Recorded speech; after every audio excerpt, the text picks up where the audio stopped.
Hello.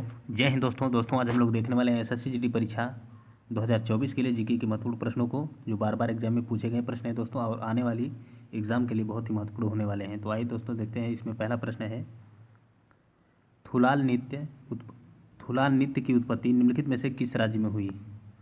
Thullal नृत्य की उत्पत्ति निम्नलिखित में से किस राज्य में हुई? ऑप्शन नंबर ए है केरल, बी है गुजरात, सी है मणिपुर, डी है उत्तराखंड। इसका आंसर क्या होगा? इसका आंसर होगा दोस्तों ऑप्शन नंबर ए, केरल में। अगला प्रश्न है,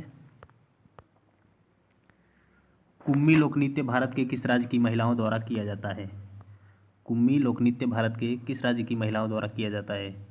ऑप्शन नंबर ए है राजस्थान, बी है तमिलनाडु, सी है मध्य प्रदेश, डी है झारखंड। तो इसका आंसर होगा दोस्तों ऑप्शन नंबर बी, तमिलनाडु की महिलाओं के द्वारा। अगला प्रश्न है, प्रसिद्ध आनंद गोपाल बंदोपाध्याय बनारस घराने से थे, वे किस वाद्य यंत्र से संबंधित थे? सारंगी, सरोद, सितार या तबला? तो इसका आंसर क्या होगा? तो इसका आंसर होगा दोस्तों ऑप्शन नंबर डी, तबला से। अगला प्रश्न है, प्रसिद्ध सरोद वादक अमजद अली खान को पद्म विभूषण से कब सम्मानित किया गया था? अमजद अली खान को पद्म विभूषण से कब सम्मानित किया गया? वर्ष 2000 में, या वर्ष 2001 में, 2003 में, 2005 में? तो इसका आंसर होगा ऑप्शन नंबर बी, वर्ष 2001 में। अगला प्रश्न है, मलयालम नववर्ष को केरल में क्या कहा जाता है? मलयालम नववर्ष को केरल में क्या कहा जाता है? ऑप्शन नंबर ए है उगादी, ऑप्शन नंबर बी है नुआखाई, ऑप्शन नंबर सी है विशु, ऑप्शन नंबर डी है पोंगल। तो इसका आंसर होगा दोस्तों ऑप्शन नंबर सी, विशु। अगला प्रश्न है, भीतरकनिका राष्ट्रीय उद्यान निम्नलिखित में से किस राज्य में स्थित है? भीतरकनिका राष्ट्रीय उद्यान किस राज्य में स्थित है? ऑप्शन नंबर ए है केरल, बी है मेघालय, सी है गोवा, डी है उड़ीसा। तो इसका आंसर होगा दोस्तों ऑप्शन नंबर डी, उड़ीसा में। अगला प्रश्न है, भारत के राष्ट्रीय समुद्र विज्ञान संस्थान का मुख्यालय कहाँ स्थित है? राष्ट्रीय समुद्र विज्ञान संस्थान का मुख्यालय कहाँ स्थित है? ऑप्शन नंबर ए है नई दिल्ली, बी है हैदराबाद, सी है कन्याकुमारी, डी है गोवा। तो इसका आंसर होगा ऑप्शन नंबर डी, गोवा में। अगला प्रश्न है, स्वतंत्र भारत के पहले वित्त मंत्री निम्नलिखित में से कौन थे? आर के षणमुखम शेट्टी, श्यामा प्रसाद मुखर्जी, जगजीवन राम, बलदेव सिंह।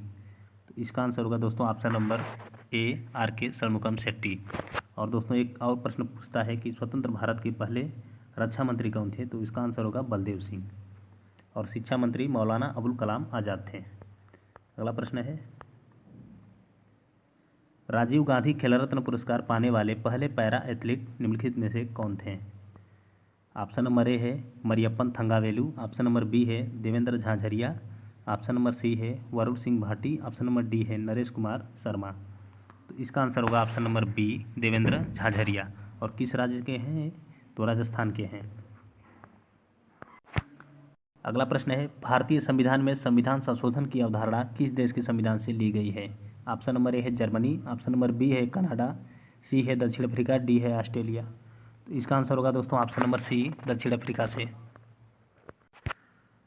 संविधान संशोधन की प्रक्रिया जो है दक्षिण अफ्रीका से ली गई है, और जो है किस भाग में है? तो भाग 20 में है, और अनुच्छेद 368 है।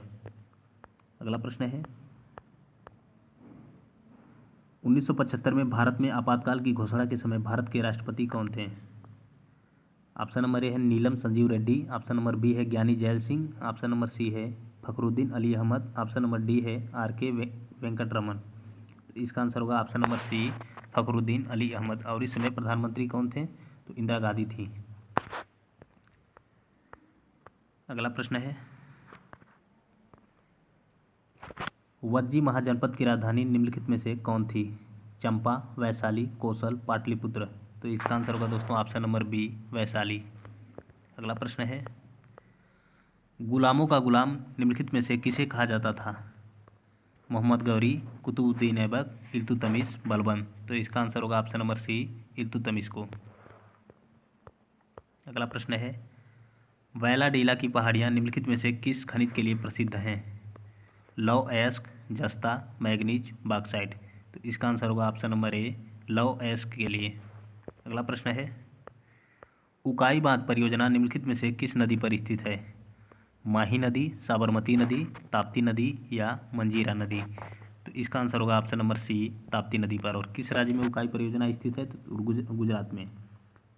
और दोस्तों एक पूछता है कि कर्क रेखा को 2 बार कौन सी नदी काटती है? तो माही नदी। तो दोस्तों इसी प्रकार की वीडियो पाने के लिए चैनल से जुड़ जाएं। जय हिंद दोस्तों।